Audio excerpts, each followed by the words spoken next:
Assalamualaikum warahmatullahi wabarakatuh.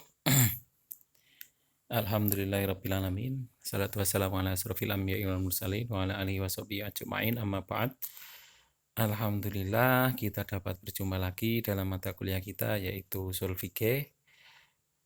Kali ini kita akan berusaha membahas berkenaan tentang ragam atau macam dalil syar'i. Dimulai dari definisi dari dalil secara lughatan maupun istilahan, secara kebahasaan maupun secara istilah ya. Kemudian akan coba kita bahas berkenaan tentang contoh dalil yang biasa digunakan dalam Islam yaitu Al-Quran dan Karim serta As-Sunnah atau hadis. Jadi hari ini kita akan membahas tentang itu. Namun sebelum kita mulai perkuliahan, marilah kita membaca basmalah bersama-sama. Bismillahirrahmanirrahim.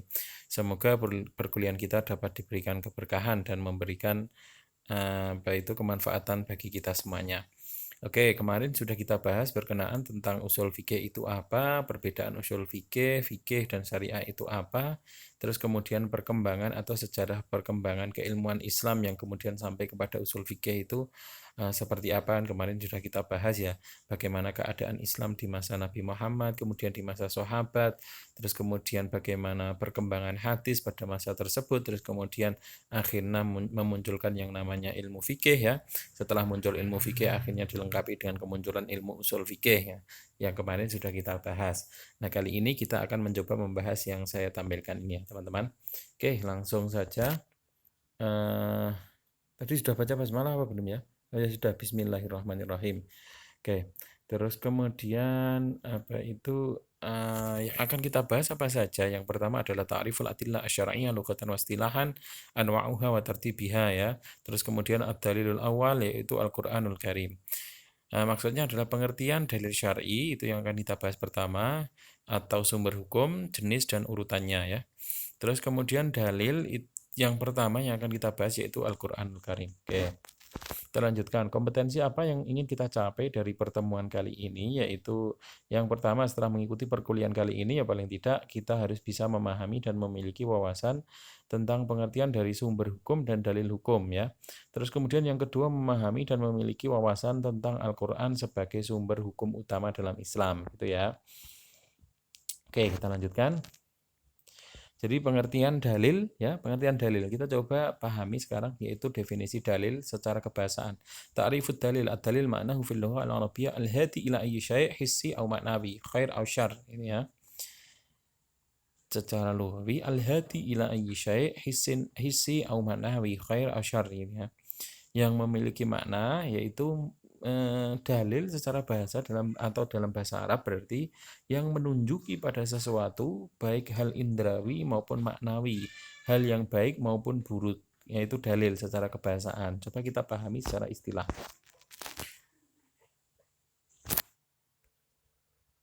Sekarang makna dalil secara istilah wa amma maknahu fi istilahil usuliyyin fa huwa ma istadallu bin nadari sahih fihi ala hukmin syar'in amalin ala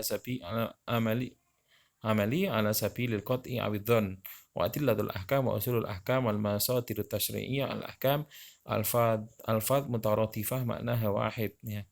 Dalam istilah dalil itu berarti ya ma istadallu bin nadari syahih, ini yaitu apa-apa yang dijadikan landasan ya sebuah hukum syar'i praktis amali fihi ala hukmin syar'in amali ala sabilil qat'i awidhan ya, melalui metode pandangan yang benar baik yang bersifat pasti maupun dugaan, yaitu apa-apa yang dijadikan landasan sebuah hukum syar'i. Landasan itu berarti dasar ya, landasan pondasinya dijadikan landasan sebuah hukum syar'i praktis seperti amali ya, melalui metode pandangan yang benar, harus melalui metode pandangan yang benar baik yang bersifat pasti maupun dhon atau dugaan itu ya. Terus kemudian istilah yang semakna itu dengan dalil itu adalah adillatul ahkam, usulul ahkam, masadir tasri'iyah. Itu menjadi istilah-istilah yang hampir sama atau istilah yang sama dengan dalil. Jadi kadang-kalanya bisa dikatakan adillatul ahkam, bisa dikatakan usulul ahkam, bisa dikatakan masadir tasri'iyah. Adillatul ahkam itu berarti otomatis dasar dari sebuah hukum. Usulul ahkam yaitu asal usul kenapa ada sebuah hukum. Kalau masadir tasri'iyah, masadir itu artinya adalah dasar, tasri'iyah dalam munculnya suatu hukum syariah atau hukum syar'i gitu ya. Jadi itu pengertian secara kebahasaan maupun secara istilah. Kalau mau kita pahami secara mudah ya intinya dalil itu adalah landasan atau dasar hukum ya. Dasar hukum intinya yang menjadi itu dasar dari sebuah argumentasi. Kenapa ini wajib dasarnya apa? Kenapa ini sunnah dasarnya apa? Kenapa ini haram dasarnya apa? Nah, itu yang diartikan sebagai dalil. Makanya dalil ya, gampangnya dalil itu yang menjadi dasar. Bisa yang bersifat pasti maupun dugaan. Kalau pasti ya berarti Quranul Karim, terus sunnah, dan kalau dugaan ya bisa kemudian sampai menjadi sebuah keputusan yang kemudian dirundingkan bersama. Itu kan dugaan itu kan bisa bersifat pendapat, gampangnya seperti itu ya. Terus kemudian ragam atau macam dalil syar'i anwa'uha ini ya, yang disepakati oleh jumhur ini yang apa itu dalil yang disepakati oleh jumhur ulama, oleh ulama apa itu mayoritas ulama. Yang pertama adalah Al-Qur'an yang disepakati itu. Kemudian yang kedua sunnah, ini hampir semua ulama sepakat ya.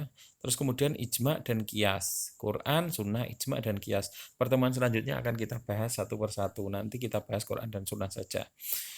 Terus kemudian ijma dan kias akan kita bahas di pertemuan selanjutnya ya. Ya ini hampir sepakat para ulama bahwa kalau berkenaan dengan dalil ini, itu semua ulama sepakat mereka tidak lagi apa itu saling bersilang pendapat. Pokoknya kalau dasar dari Quran, sunnah, ijma dan kias ya berarti otomatis bisa digunakan sebagai dalil gitu ya. Terus kemudian yang tidak disepakati atau ada sebagian ulama yang menggunakan apa itu hal tersebut sebagai dalil, ada ulama yang tidak menggunakan. Itu contohnya adalah istihsan, kemudian maslahah mursalah, kemudian istishab, terus kemudian uraf ya. Istihsan nih besok kita bahas, maslahah mursalah ini kita bahas juga, istishab, terus kemudian uraf atau adat, madhab sahabi ya, dan wasyara'u man qablana, dan syariah dari orang-orang yang sebelum kita, atau suatu hal yang disyariahkan atau telah dilakukan oleh orang-orang sebelum kita. Itu nanti kita bahas setelahnya. Lah yang berkenaan tentang 6 ini, ada ulama yang menggunakan, ada ulama yang tidak, ada ulama yang boleh menggunakan itu sebagai dalil, ada ulama yang tidak. Nah, ini makanya dapat dikatakan dalil atau dalil syar'i yang belum disepakati oleh jumhur ulama. Nah, kalau yang disepakati ada 4, yang tidak disepakati ini ada 6 ini. Oke, itu ya ragam macam dalil syar'i.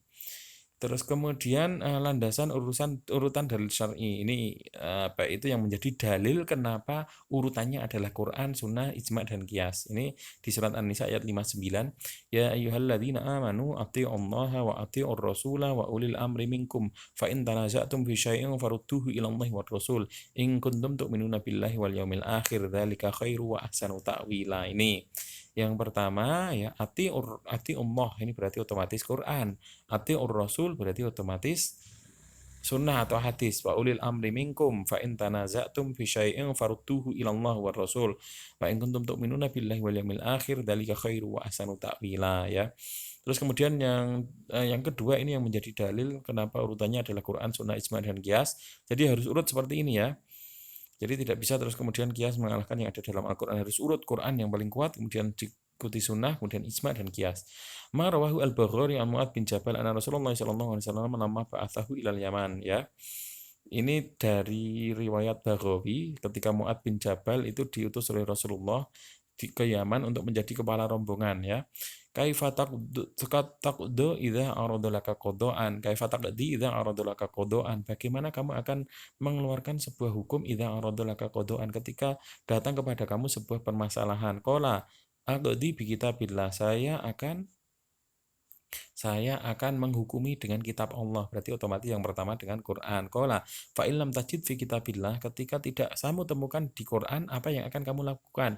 Fa bi sunnati Rasulillah, maka saya akan menggunakan sunnah Rasul atau hadis. Qala fa illam tajid fi sunnati Rasulillah, apa yang akan kamu lakukan ketika kamu tidak menemukan di sunnah Rasul, Quran dan sunnah Rasul ya. Qala ijtahidu ra'yi wala alu ay la aksiru fi istihadi. Saya akan beristihad dengan pendapatku wala alu, dan kemudian saya tidak akan kemudian menyatakan itu sebagai kebenaran yang absolut. Nah, kemudian Rasulullah qala fadruba Rasulullah sallallahu alaihi wasallam sadrahu wa qala alhamdulillahilladzi wafaqa Rasulullah lamma yarda Rasulullah. Ini menunjukkan kebanggaan Nabi Muhammad. Nabi Muhammad kemudian menepuk apa itu fadruba Rasulullah ala sadrihi, di dada Mu'ad bin Jabal itu, terus sebagai bentuk kebanggaan itu sambil berkata alhamdulillahilladzi wafaqa Rasulullah lamma yardu Rasulullah. Ini menunjukkan urutannya Al-Qur'an, sunnah, ijma dan qiyas. Berarti ijma itu kan bentuknya istihad ya, istihad terus kemudian berusaha di apa itu di konsensuskan, dibahas bersama-sama oleh para ulama. Nah, ini urutan yang ketiga. Terus kemudian kalau kias itu umumnya ijtihad yang dilakukan oleh seorang ulama tersendiri. Makanya tingkatannya di bawah ijma, gitu ya, teman-teman. Jadi ini harus urut seperti ini. Quran dulu, kemudian sunnah, ijma, dan kias. Itu besok kita akan bahas lagi tentang itu. Oke. Terus kemudian yang kita bahas pertama adalah dalil awal, yaitu Al-Quranul Karim. Kalau ini sebenarnya sambil lewat, sampean sudah sering membaca ini ya. Pengertian Al-Quran secara bahasa, lafadz qoro'ah mempunyai arti mengumpulkan dan menghimpun, dan kiro'ah berarti menghimpun huruf-huruf dan kata-kata satu dengan yang lain dalam suatu ucapan yang tersusun rapi. Quran pada mulanya seperti kiro'ah, yaitu masdar infinitif dari kata qoro'ah kiro'atan, kemudian Qur'anan. Sebagaimana dalam firman Allah surat Al-Qiyamah 17-18, Inna alaina jam'ahu wa qur'anah fa idza qara'nahu fattabi qur'anah. Sesungguhnya atas tanggungan kamilah mengumpulkannya dan membacanya. Apabila kami telah selesai membacakannya, maka ikutilah bacaannya tadi. Itu berarti maknanya itu ya. Qur'an punya arti mengumpulkan dan menghimpun, dan qiraah berarti menghimpun huruf-huruf dan kata-kata satu dengan yang lain dalam suatu ucapan yang tersusun rapi ya. Jadi kiroah seperti bacaan, gambarnya seperti itu. Qur'anan dapat diartikan membacanya juga bisa. Qur'anah fa idza qara'nahu fattabi Qur'anah ya. Itu berarti dapat diartikan bacaan, intinya bacanya orang Islam, gambarnya seperti itu. Terus kemudian pengertian Al-Qur'an secara istilah, Al-Qur'an huwa kalamullah al-munazzal ala Muhammad alaihi salam al-mu'ta'abbad bi tilawati. Quran adalah kalam atau firman Allah yang diturunkan kepada Muhammad SAW yang membacanya merupakan suatu ibadah. Ini sebenarnya banyak ini definisi secara istilah dari para ulama. Ini ada juga wa kalamullah al-mu'jiz al-munazzal ala sayyidina Muhammad SAW al-maktub bil masahif al-manqul bit tawatur al-muta'abbad bi tilawati, yaitu kalam Allah yang bersifat mukjizat, kan itu mukjizatnya Nabi Muhammad yang diturunkan kepada Muhammad SAW, tertulis di mushaf ya atau lembaran-lembaran, diriwayatkan secara mutawatir. Mutawatir itu langsung ya, langsung gampangannya dari apa itu? Berangsur-angsur, mohon maaf. Mutawatir itu berangsur-angsur, sedikit demi sedikit melalui malaikat Jibril, dan membacanya adalah ibadah al-muta'abbad bitilawati, dan nilai membacanya ibadah itu banyak di Quran ya. Satu huruf saja sudah dihitung gampangannya 7 pahala kan gitu sepertinya ya. Coba nanti bisa dicek lagi. Itu tentang definisi atau pengertian secara istilah dari Al-Quran. Kemudian penjelasannya ini. Definisi kalam, ucapan atau merupakan kelompok jenis yang meliputi segala kalam, dan dengan menghubungkannya dengan Allah, kalamullah berarti tidak semua masuk dalam kalam, tidak semua masuk ya di dalamnya, yaitu kalam manusia, jin dan malaikat. Berarti ini kalamullah, berarti memang dari Allah semuanya, tidak dari Muhammad, tidak dari jin, tidak dari malaikat, itu semuanya adalah dari Allah. Batasan dengan kata-kata al-munazzal, itu yang diturunkan, maka tidak termasuk kalam Allah yang sudah khusus menjadi miliknya, sebagaimana dalam firman Allah Al-Kahfi 109. Ya berarti otomatis ini yang diturunkan, kan nanti ada yang namanya hadis qudsi itu kan ya, itu kalam Allah tapi tidak termasuk dalam kategori Al-Qur'an ya. Batasan dengan definisi hanya kepada Muhammad, tidak termasuk yang diturunkan kepada nabi-nabi sebelumnya seperti Taurat, Injil, Zabur dan sebagainya kan ya. Itu atau mushaf, atau kok mushaf apa itu, suhuf ya, suhuf dan lainnya itu. Jadi Quran hanya diturunkan melalui malaikat Jibril kepada Nabi Muhammad. Sedangkan batasannya al-muta'abbad bitilawati, yang pembacanya merupakan suatu ibadah, ini mengecualikan hadis ahad dan hadis-hadis qudsi ya.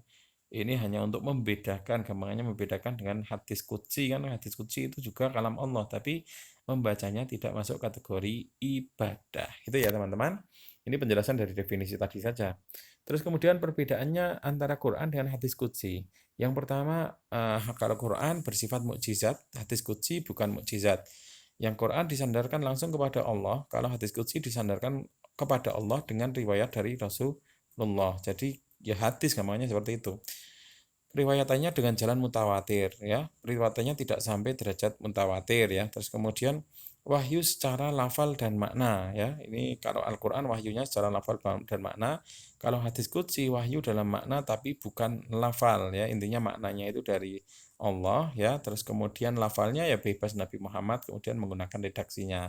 Tapi kalau Al-Qur'an redaksinya itu wajib mengikuti dari Allah karena itu adalah kalam Allah, tidak bisa dirubah.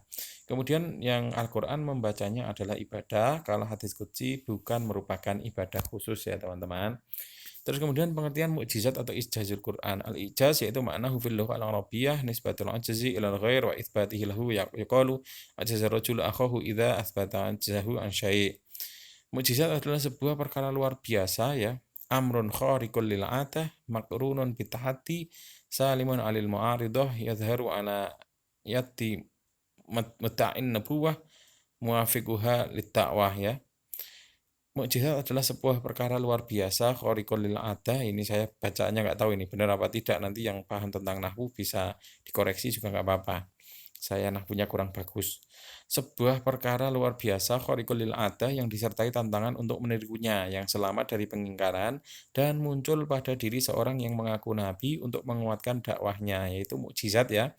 Itu sebuah perkara luar biasa yang memang hanya diberikan kepada nabi dan biasanya diikuti tantangan untuk menirunya ya seperti Nabi Muhammad kan tantangannya ketika diberi Quran tantangannya adalah coba kamu buatkan satu ayat yang sehebat Al-Quran. Nah itu tidak ada yang bisa, jadi selamat dari pengingkaran kan sampai sekarang masih tetap kan ya, namanya banyak yang apa itu menentang tapi tidak terus kemudian akhirnya bisa menggantikan Al-Quran ya. Dan muncul pada diri seorang yang mengaku nabi ya seperti itu ya untuk menguatkan dakwahnya, itu mukjizat Al-Quran. Syarat ijazul Quran yang pertama ada tantangan, yang kedua ada alasan dan motivasi tertentu, dan yang ketiga tidak ada unsur yang menafikan tantangan tersebut. Kalau ini umum untuk apa itu mukjizat ya.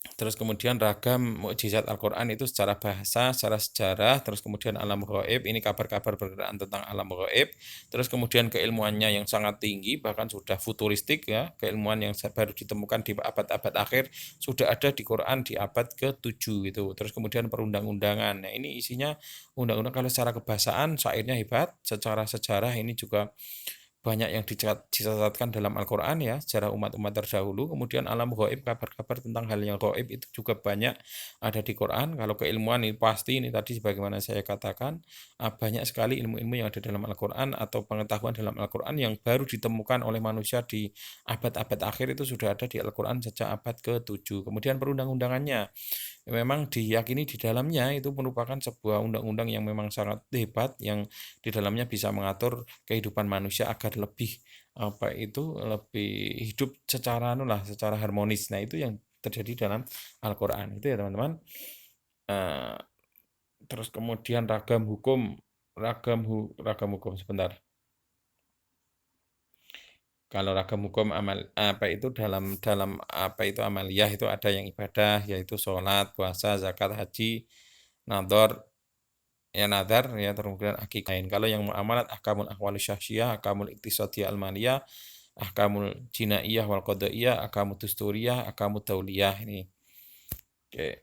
Jadi ini yang berkenaan tentang apa itu ahwal syakhsiyah, hal-hal yang apa itu yang khusus, yang awal ya, yang primer. Terus kemudian iktisadiyah al-maliyah ini berkenaan tentang perekonomian dan harta. Terus kemudian al-jinaiyah wal qadaiyah ini berkenaan tentang jinayah dan hukuman. Kemudian dusturiyah undang-undang, kemudian dauliyah tentang pemerintahan. Nah, itu berkenaan tentang Al-Qur'an ya. Kemudian kekuatan metode Al-Qur'an seperti apa? Coba ini. Ragam hukum dalam Al-Qur'an ini ada yang ahkamul i'tiqadiyah berkenaan tentang apa itu keyakinan, kemudian ahkamu kholqiyah berkenaan tentang khuluqiyah ini ya. Khuluqiyah ini berkenaan tentang akhlak ya. Akhlak terus atau moralitas. Yang terakhir ahkamul amaliyah ini berkenaan tentang muamalah. Tadi yang sudah kita bahas itu. Terus kemudian kekuatan metode dari Al-Qur'an ya. Fannasul qati'atahu lahu wa matalla ulama ana muta'ayyin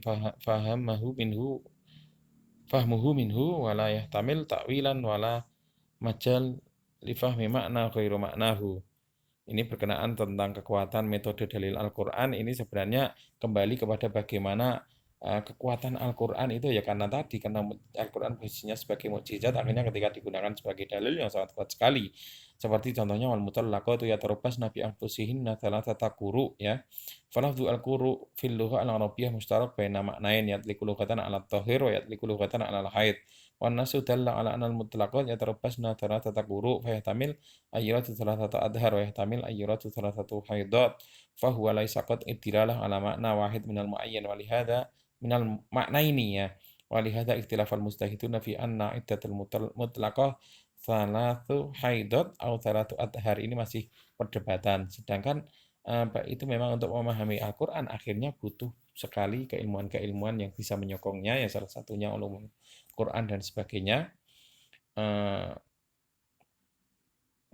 ini tentang metode dalil yang doni ini ya, an-nasud doni ad-dilala, ini contohnya yang doni ya, apa itu yang persangkaan atau menggunakan apa itu terjemahan ya, akhirnya ya atau penafsiran itu kan seperti dalam contohnya yang ini awal mutallaqat ya tarubbas nabi anfusihinna thalathata quru ini ya, tentang ketika tolak terus kemudian bersihnya itu thalathata quru. Quru itu diartikan apa? Apakah diartikan ketika dia sudah bersih dari haid ya sebanyak 3 kali, atau ketika dia sudah apa itu ketika dia haid 3 kali, kan seperti itu namanya. Nah, ini masih menjadi persangkaan. Sebenarnya itu malah bisa menjadi sebuah pembahasan ya, pembahasan paling tidak dalam Al-Quran itu sendiri sudah ada dalil, tapi tetap ada celah bagi manusia untuk meningkatkan keilmuannya berkenaan tentang itu. Itu ya teman-teman. Oke, sekarang coba kita bahas yang kedua. Ini saya bukakan dulu, mohon maaf. Coba bahas yang kedua, ini berkenaan tentang sunnah. Oke, karena tadi yang awal adalah ragam macam dalil, yang kedua yaitu as-sunnah. Ini terus kemudian dalil yang kedua sunnah, teman-teman. Kita bahas pengertiannya, legalitasnya, fungsinya terhadap Al-Quran, pembagiannya berdasarkan sanad, dan kekuatan dalilnya. Itu ya. Jadi terus kalau kita bahas berkenaan tentang sunnah, sunnah lugatan hiya at-thariqah wasirah. Sawa'un kana mahmudah atau apa itu? Sebentar. Nih.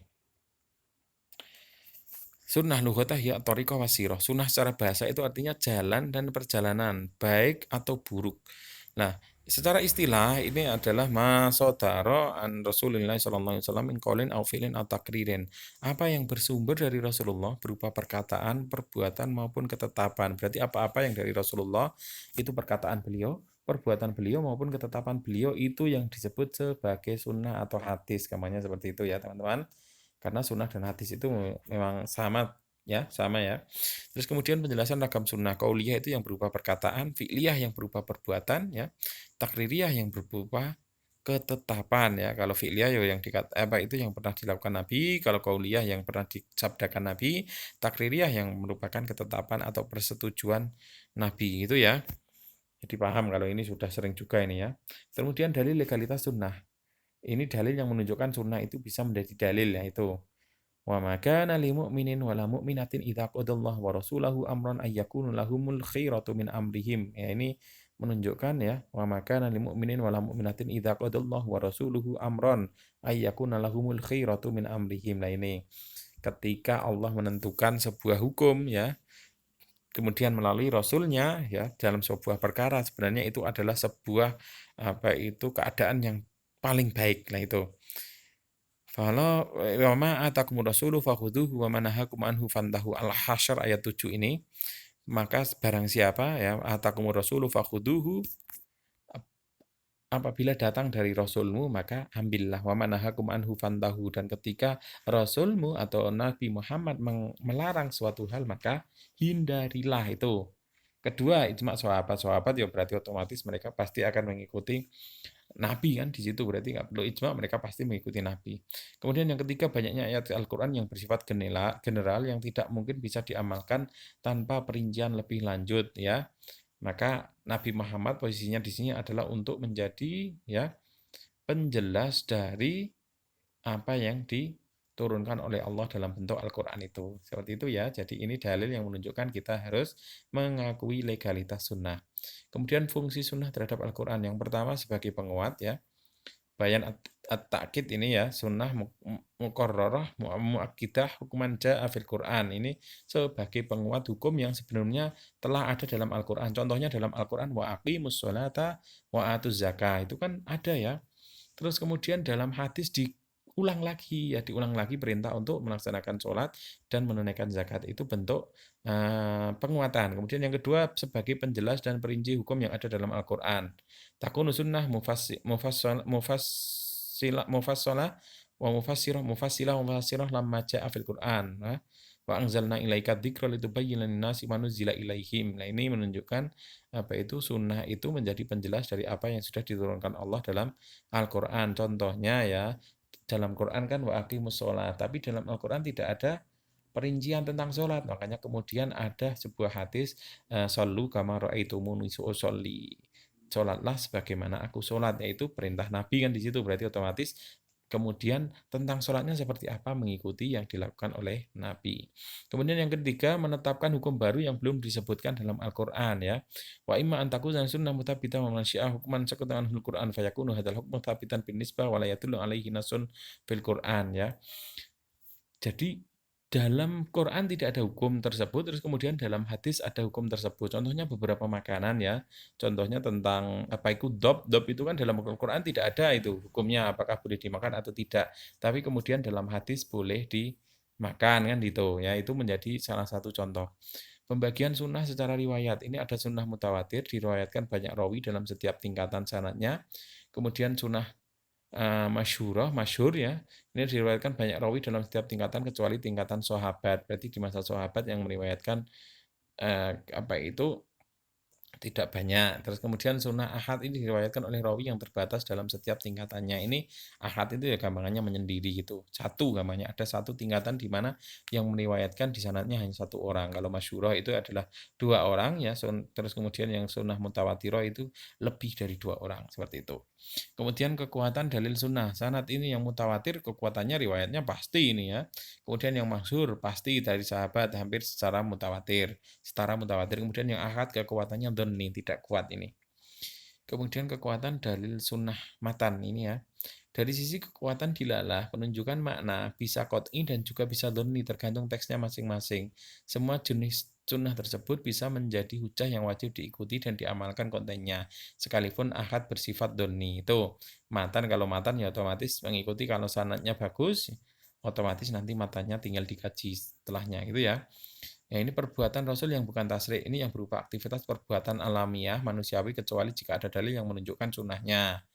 Pengalaman dan perbuatan duniawi. Terus kemudian yang menunjukkan kekhususan bagi beliau Shallallahu Alaihi Wasallam. Contohnya boleh poligami banyak itu bukan sunnah karena itu hanya terkhusus bagi Nabi. Terus kemudian aktivitas yang biasa yang apa itu yang tidak masuk sunnah, misalkan beliau hanya minum air putih itu kan biasa ya. Semua orang akhirnya minum air putih dan bukan merupakan kesunahan. Ya, contoh kesunahannya kan kalau puasa membatalkannya dengan atau berbukanya dengan kurma itu sunnah. Tapi ketika puasa beliau makan nasi atau makan yang lain, terus kemudian sampai juga makan itu bukan merupakan kesunahan ya. Gitu. Terima kasih itu dulu berkenaan tentang Quran dan sunnah atau dalil. Nanti dilanjutkan melalui diskusi ya teman-teman. Kalau memang masih ada yang kurang paham atau masih ada penjelasan yang kurang, besok akan saya ulang berkenaan tentang penjelasan berkenaan tentang Al-Quran maupun hadis. Terima kasih itu dulu. Wassalamualaikum warahmatullahi wabarakatuh.